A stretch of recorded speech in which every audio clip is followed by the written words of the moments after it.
안녕하세요. 건강라이프 MC 김지용입니다. 성장에 대한 욕망은 아이나 어른 할 것 없이 모두가 갖고 있을 텐데요. 특히 성장기 아이를 둔 부모라면 내 아이 키가 조금만 더 컸으면 뭐든지 해줄 텐데 라는 마음을 가지고 있을 것 같습니다. 이런 성장기 아이들이 생활 습관이 바르지 못하면 자세가 삐뚤어지게 되고 그로 인해서 신체적으로 불편한 것뿐만 아니라 장기적으로 키 성장에 손해가 될 수도 있다고 합니다. 근골격계 성장기에 있는 우리 아이들에게 상해를 주지 않고 성장판만을 자극해 키 성장을 야기시키는 성장 클리닉. 오늘은 그 성장 클리닉의 골든타임을 잡아주실 설재혁 원장님 모셨습니다.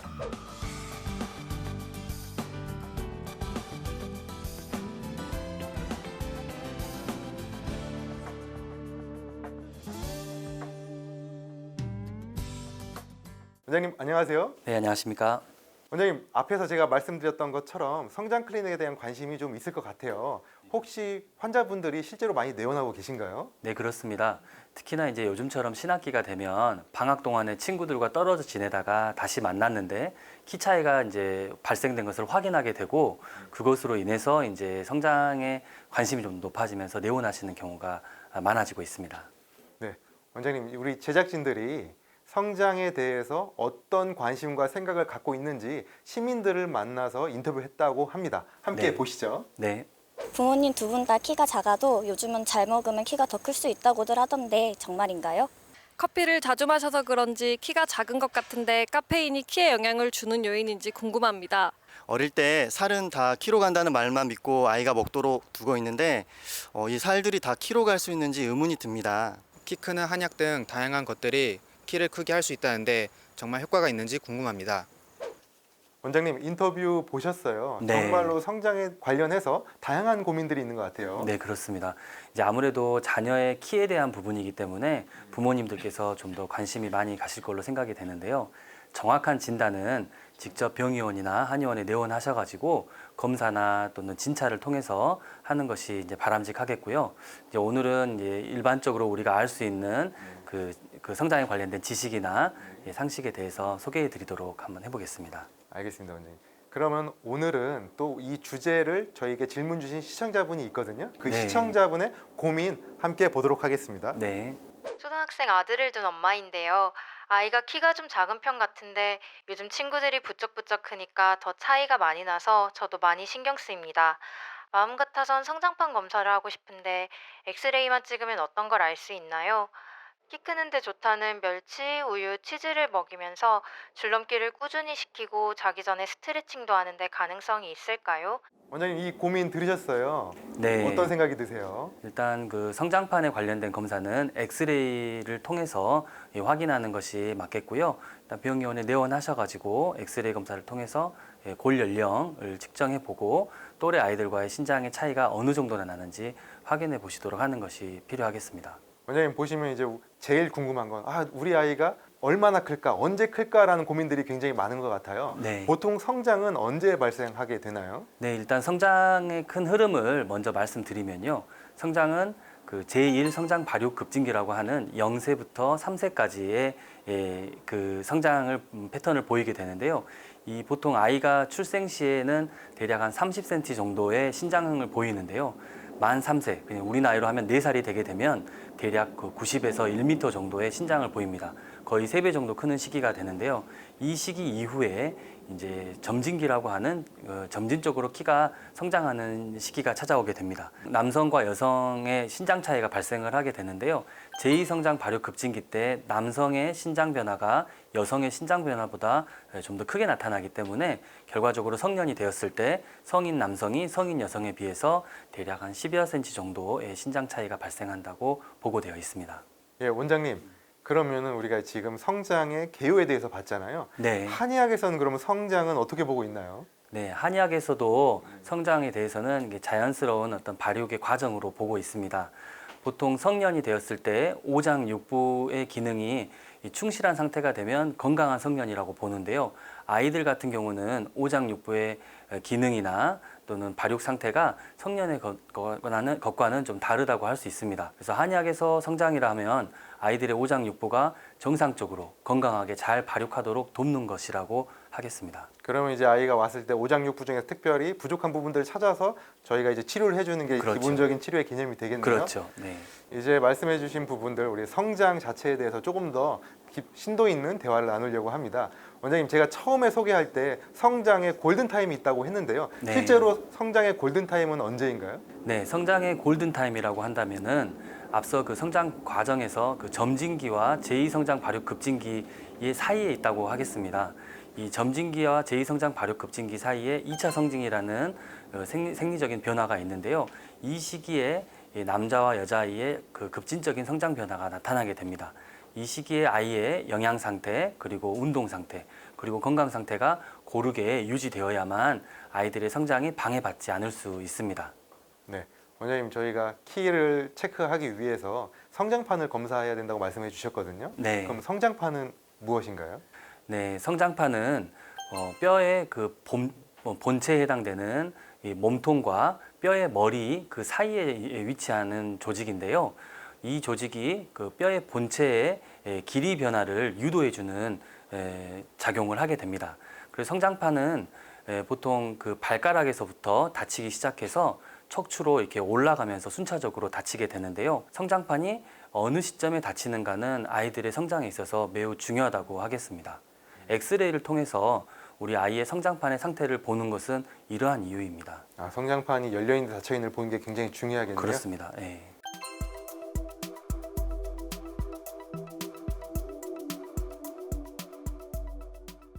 이 아이들 키를 저희가 이제 벽에다 그리기도 하고 해서 1년에 몇 센치씩 그렇죠. 자라는지를 보잖아요. 네, 네. 보통 1년 단위로 했을 때 몇 센치 정도 크는 게 정상인가요? 점진기 때 신장의 변화가 곧 성년에 있어서 신장의 어떤 차이를 만들어내는 요인이기도 한데요. 보통 성년을 기준으로 했을 때 좀 더 평균 신장에서 낮은 쪽에 해당되는 그룹은 점진기 때 1에서 한 3cm 정도 연간 변화가 있다고 하고요. 평균 신장에 해당되는 그룹은 그 점진기 때 3에서 5cm 정도 크다고 합니다. 그리고 성년으로 봤을 때 평균보다 좀 더 큰 쪽에 해당되는 그룹은 점진기 때 5에서 8cm씩 큰다고 합니다. 결론적으로 말해서 점진기 때 5에서 8cm씩 꾸준히 커졌던 아이들이 성년이 되었을 때 이 신장의 좀 더 높은 그룹에 속하게 된다고 할 수 있습니다. 네, 원장님, 키를 잘 크기 위해서 도움 주는 것도 중요하지만 방해 요인을 제거하는 것도 굉장히 중요할 것 같아요. 그렇습니다. 예. 키 성장이라든지 아니면 체중 성장에 방해 요인은 뭐가 있을까요? 아무래도 이제 지금 방송을 보시는 분들께서 이제 초등학생 부모님들이 좀 더 관심 있게 보실 것 같은데요. 첫 번째는 편식이라고 할 수 있습니다. 고른 영양 섭취가 성장의 기본이라고 할 수 있거든요. 그래서 편식을 하지 않도록 하는 것이 중요하겠고요. 두 번째로는 수면과 같은 건강 상태의 유지라고 하겠습니다. 요즘 아이들이 아무래도 학원도 많이 가게 되고 그리고 또 자는 시간도 좀 늦은 경우가 많은데요. 이런 것들은 성장에 방해 요인이 되는 것으로 보고되어 있습니다. 그리고 이제 스트레스에 대한 관리 역시도 필요하겠습니다. 아이들이 이제 잦은 짜증을 부린다든지 감정의 기복이 심하다든지 하는 경우는 이 역시도 이제 몸 안의 신진대사에 영향을 줄 수가 있어서 성장에 방해가 된다고 하겠습니다. 키가 있고 또 체중이 있잖아요. 체중의 네. 성장도 중요할진데 둘 중에 어떤 거에 더 초점을 맞춰야 될까요? 아무래도 이제 체중과 신장이 고르게 이제 성장이 가는 것이 가장 이상적일 텐데요. 그 아이들 그 체지방에서 분비되는 그 물질들이 이 성호르몬과 유사한 역할을 한다고 합니다. 그렇게 되면 2차 성징이 좀 더 빨라지게 되고 2차 성징이 빨라지게 되면은 아이들의 성장 역시 조기에 종료가 되는 결과를 가져올 수 있습니다. 따라서 소화 비만이 되지 않도록 아이들의 체중의 관리 역시 중요하다고 하겠습니다. 네, 원장님, 본인의 자녀들이 이걸 성장 치료를 받아야 되나 말아야 되나라고 굉장히 궁금하신 부모님들이 계실 것 같아요. 그래서 성장 치료를 받기 위한 대상이 되는 체크리스트가 있다면 뭐가 있을까요? 네, 일단은 또래 아이들에 비교했을 때 키의 차이가 현격히 나타난지를 우선 관찰을 해보셔야겠습니다. 대략 10cm 이상 키의 차이가 있다면은 그런 경우는 병의원에 내원하셔서 진찰을 해보시는 것이 좋겠고요. 건강검진을 했는데 골연령이 실제 표준 연령에 비해서 2세 이상 좀 저하되어 있거나 또는 아이의 전체적인 체중을 포함한 전체적인 발육 상태가 좀 저하되어 있는 경우라면은 성장 장애가 발생할 수 있기 때문에 그런 경우는 좀 더 관심 있게 보셔야겠습니다.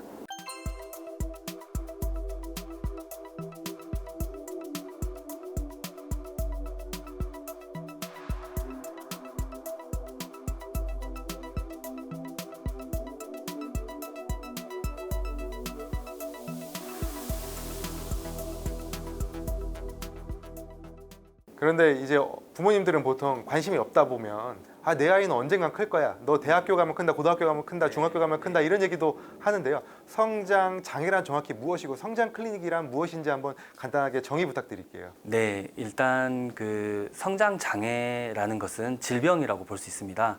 앞서 제가 성장이란 자연현상이라고 말씀드렸는데요.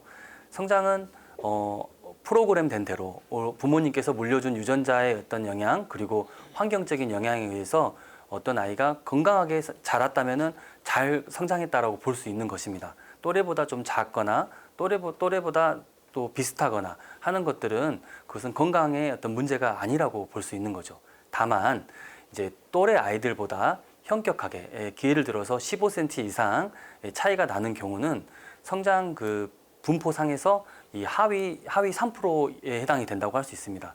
이러한 경우는 질병의 범주에서 보고 적극적인 치료를 하도록 하는 것이 필요합니다. 아이들의 어떤 영양 상태, 그리고 운동 상태, 그리고 건강 상태를 체크해서 문제가 되는 부분이 있다면 바로잡도록 도와주는 것이 이 현재의 성장 클리닉이라고 하겠습니다. 네, 원장님. 여자아이가 남자아이보다 조금 더 일찍 성장 치료를 시작해야 된다는 말도 있더라고요. 그 이유는 뭘까요? 어떤 여자아이가 2차 성징기 때 성장에 대한 관리를 충분히 받지를 못한 상태에서 성장이 좀 더 둔화된 상태로 신장 변화가 종료가 되게 되면 또래 여성보다도 키가 이제 작게 되는데, 그래서 좀 더 여자아이들에 있어서 성장 치료를 좀 더 성장에 대해서 좀 더 관심을 갖자고 이렇게 이야기가 있는 것 같습니다. 네, 여아는 그 10세 미만 그리고 남아는 12세 미만이 이 성장 치료와 관리의 골든 타임이라고 하겠습니다. 네, 큰 키가 하나의 스펙이 되어버린 요즘 내 아이들도 남들만큼은 최소한 컸으면 하는 바람이 당연한 것 같습니다. 아이가 어디까지 클 수 있는지 궁금해하는 부모님들이 많은데 우리 아이의 예상 키를 알 수 있는 방법이 있나요? 네, 그 어머니와 아버지의 신장을 더한 것에서 그 절반으로 나누고 대략 6.5cm를 더한 것이 남아의 예측 신장이고 6.5cm를 뺀 것이 여아의 예측 신장이라고 합니다.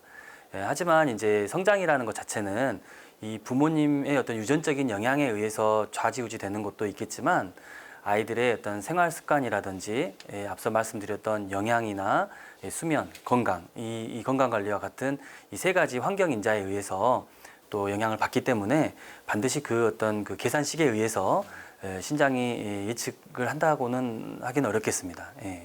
잠 깨려고 커피나 카페인이 있는 차를 자주 마시는데 키 성장과 관련이 있을까요? 실제로 이제 카페인은 우리 몸의 그 칼슘의 대사 과정에 영향을 주는 것으로 알려져 있습니다. 성장이라는 것은 뼈의 길이가 길어지는 것인데요. 뼈를 구성하는 핵심적인 그 화학 원소는 칼슘과 인이라고 하겠습니다. 그런데 여기 이 칼슘의 성분이 뼈로 가지 못하게 막아버리게 되기 때문에 아이들이 설사 이제 공부를 하는 과정에서 고카페인 음료라든지 또는 커피라든지 이런 것들을 찾는다 하더라도 절대로 주시지 않아야 하겠습니다. 원장님, 아이들의 생활 습관에 대해서 굉장히 오락가락하는 부분들이 많을 것 같아요. 그래서 그 네. 부분은 저희가 OX 퀴즈로 원장님과 함께 풀어보도록 하겠습니다. 예, 원장님 OX 퀴즈 들어가도록 하겠습니다. 네. 첫 번째 질문입니다. 어렸을 때 찐 살은 키로 간다는 말이 있죠. OX. 네, X이기도 하고 O이기도 합니다. 설명을 좀 드리면요. 비만으로 인해서 이 2차 성징이 좀 더 빨라지는 경향이 있다고 합니다. 그런 경우는 사실 지나치게 살이 많이 찐 아이들이 오히려 키 크는데 방해를 받는다고 할 수가 있습니다. 반대로 마른 아이들 같은 경우는 그 키를 키우는 데 있어서 필요한 물질 자체가 부족하기 때문에 적정 체중 내지는 적정 체중보다 살짝 상회하는 정도의 체중이 충분한 성장에 도움이 된다고 하겠습니다. 두 번째 질문입니다. 수면 부족은 성장에 방해를 준다. OX입니다. O입니다. 네, 수면 중에는 세로토닌이라는 호르몬의 분비가 활성화되는데요. 세로토닌이라는 호르몬은 우리 뇌 하수체에서 분비되는 것입니다. 근데 이것은 이제 보통 어두운 환경 속에서 분비량이 증가해서 우리가 수면에 빠지게 되거든요. 근데 아이들이 이제 늦게 자게 되면은 이 세로토닌의 분비량이 좀 줄거나 또는 고르지 않게 되게 됩니다. 따라서 세로토닌이 충분히 분비가 되지 못하면 성장 호르몬 역시 충분히 분비가 되지 못하게 되고 아이들의 성장이 방해되게 됩니다. 그래서 충분한 수면은 성장에 도움이 된다고 하겠습니다. 네, 다음 문제 드리겠습니다. 네. 생리를 하면 키가 안 큰다. O, X로 답해 주세요. 네, 정답은 X입니다. 이 2차 성징에 해당되는 초경을 한 뒤에도 성장은 나타나게 됩니다. 2차 성징 이후에도 1년간 보통 8에서 10cm씩 크는 제2성장 발육 급진기가 이어지게 됩니다. 보통 초경을 한 뒤로 2년에서 3년까지가 성장기라고 하겠습니다. 네, 다음 질문입니다. 우리가 아이들이 성장통이 많잖아요. 이 성장통이 있으면 키가 큰다는 신호다. O, X 답해 주세요. 네, 정답은 X입니다. 성장통은 키가 크는 과정에서 근육의 길이가 뼈의 길이를 쫓아가지 못하는 상태에서 발생되는 경우도 있지만 성장과는 큰 관련이 없는 경우가 많기 때문에 성장통이 있는 아이들 같은 경우는 병의원에 꼭 내원하셔서 진찰을 받도록 해야겠습니다. 네, 다음 질문입니다. 다이어트를 하면 키가 크지 않는다. O, X 답해 주세요. 다이어트를 또 생각하는 아이들도 많을 텐데요. 정답은 O입니다. 다이어트를 하게 되면 앞서 그 성장하는 과정에서 우리 물질적인 요소, 소위 말하면 영양이라고 할 수 있는데요. 영양이 충분히 공급되어야만 충분한 성장을 유도해낸다고 할 수 있습니다. 따라서 초등학교 아마 고학년 여학생들이 다이어트를 하는 경우가 종종 있는데요. 살을 빼기 위해서 먹지 않는 다이어트보다는 운동을 하는 다이어트가 성장에도 도움이 되고 체중 관리에도 도움이 된다고 하겠습니다. 네, 다음은 음식 질문인데요. 우리가 뼈에 도움이 되라고 사골국이나 곰국을 많이 먹잖아요. 네. 이런 음식들이 뼈에 도움이 된다. O, X 답해 주세요. 이것도 역시 X이기도 하고 O이기도 합니다. 이 사골국이나 곰국 같은 경우는 이 칼슘이나 또는 인의 함량이 다른 식품보다는 높은 쪽에 해당이 되긴 하는데요. 그것과 더불어서 함께 많은 것이 바로 지방입니다. 부모님들께서 이 몸에 좋은 귀한 사골국이나 곰국을 있어서 만들어 주실 때는 아이들에게 적정량을 체중을 봐서 주시는 것이 좋겠습니다. 네, 다음 질문입니다. 운동에 대한 질문인데요. 태권도나 농구같이 줄넘기같이 이런 운동들을 하면 성장에 도움이 된다고 했는데 과연 그럴까요? O, X 답해 주세요. 네, 아마 시청자분들께서 답을 알고 계실 것 같은데요. 정답은 O입니다. 우리 성장판이라는 것은 물리적 자극에 대해서 잘 반응을 한다고 합니다. 모든 운동, 신체 활동이 성장에 도움이 된다고 하겠습니다. 여자아이가 하면 안 되는 운동, 남자아이가 하면 안 되는 운동 이렇게 구분하는 경우도 있었는데요. 요즘에는 그러한 것들보다는 성장판에 대한 물리적 자극이 성장에 도움이 된다고 보는 경향이 주류를 이루고 있습니다. 이렇게 OX 퀴즈 마치도록 하겠습니다. 근데 우리 아이가 어떻게 하면 키가 더 클 수 있는지 실제적으로 크게 하는 방법에 대해서도 이 부모님들의 가장 큰 관심사일 건데요. 이 성장에 도움이 되는 방법들에 대해서 이제는 질문을 드리도록 하겠습니다. 네, 원장님 요즘 병원을 보면은 진료 과목이 세부로 나눠 있더라고요. 그래가지고 이제 소아 비만 클리닉, 그리고 소아 체형 교정 클리닉, 그리고 소아의 성장 클리닉 이렇게 나눠져 있는데요. 실제로 성장 클리닉이 아이에게 어떤 상해나 어떤 부담을 주지 않고 키를 성장시킬 수 있는 클리닉인가요? 네, 앞서 말씀드린 대로 성장 클리닉은 성장 장애라고 하는 어떤 질병의 상태를 이제 치료하기 위한 어떤 것이라고 할 수 있는데요. 영양에 문제가 있는지 또는 아니면 아이들의 생활 습관, 수면에 어떤 문제가 있는지 또는 아이들의 어떤 다른 건강 상태에 문제가 있는지를 체크해 보고 또 치료하는 쪽으로 클리닉이 운영이 되고 있습니다. 원장님, 한방에서는 그러면 아이의 성장 치료는 어떻게 들어가나요? 네, 그 앞서의 그 한방에서 보는 성장에서 오지증이라고 말씀을 드렸는데요. 우리 아이의 오장육부의 성장 상태가 치우침이 없이 고른 상태가 건강하다라고 했을 때 아이들의 특정 장기가 기능을 제대로 발휘하지 못했을 때 그 각각의 장기마다 부족하거나 치우친 경우에는 해당되는 약물 처방들이 동의보감을 비롯해서 여러 고서에서 소개되어 있습니다. 그리고 더불어서 아이들의 어떤 성장 상태에서 그 비틀림이 문제가 되는 경우도 있는데요. 이러한 경우는 이 척추의 비틀림이나 관절의 비틀림을 바로잡는 추나요법을 병행을 하기도 합니다. 그래요. 그렇다면 원장님, 아이들의 추나요법에 대해서 조금 더 자세히 설명해 주실 수 있을까요? 대표적으로 스마트폰을 오랫동안 사용하게 되면 거북목이 발생을 하게 됩니다.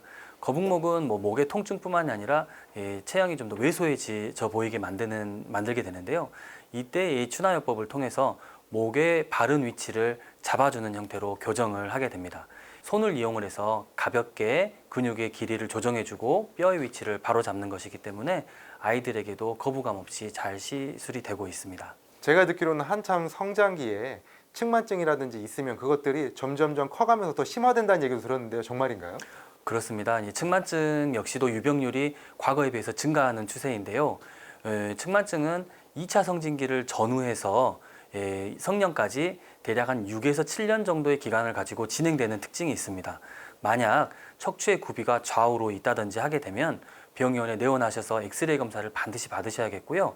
또 이제 한방병원에서 내원하신 경우는 그러한 경우 추나요법이나 운동 치료를 통해서 측만증의 진행을 막도록 또 치료를 하고 있습니다. 운동 생활 습관도 중요할 것 같은데요. 아까 말씀해 주신 운동 말고도 좀 다양한 운동들을 추천해 주시겠어요?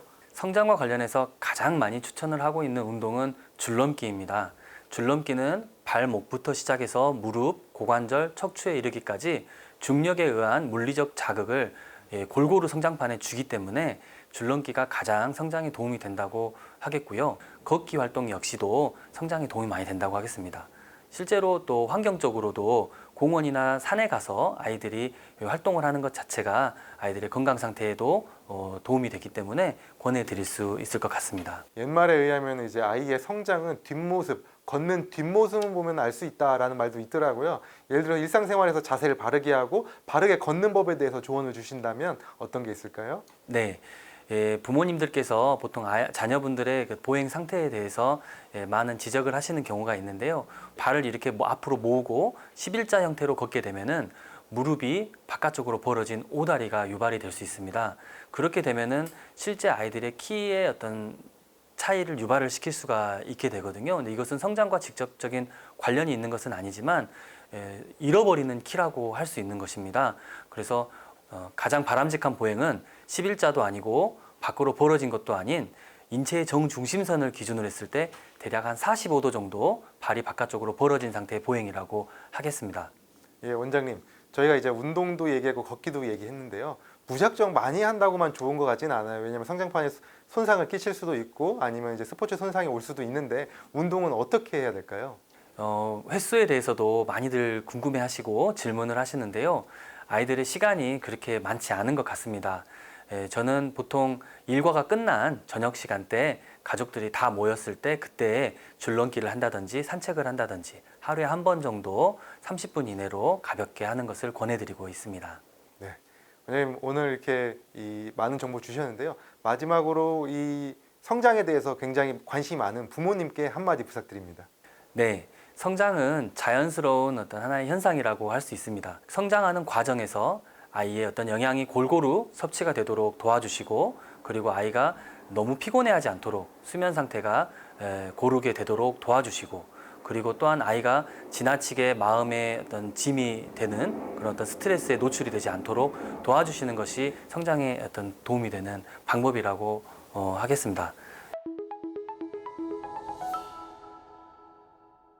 오늘 건강라이프 성장 클리닉을 주제로 설재욱 원장님 모시고 이야기를 나눠봤습니다. 오늘 도움 말씀 주신 설 원장님 감사드립니다. 네, 감사합니다. 내가 앓고 있는 질병 그리고 내가 궁금한 질병에 대해서 내용과 사연 접수해 주시면 전문가분을 찾아가 필요한 내용 전달드리도록 하겠습니다.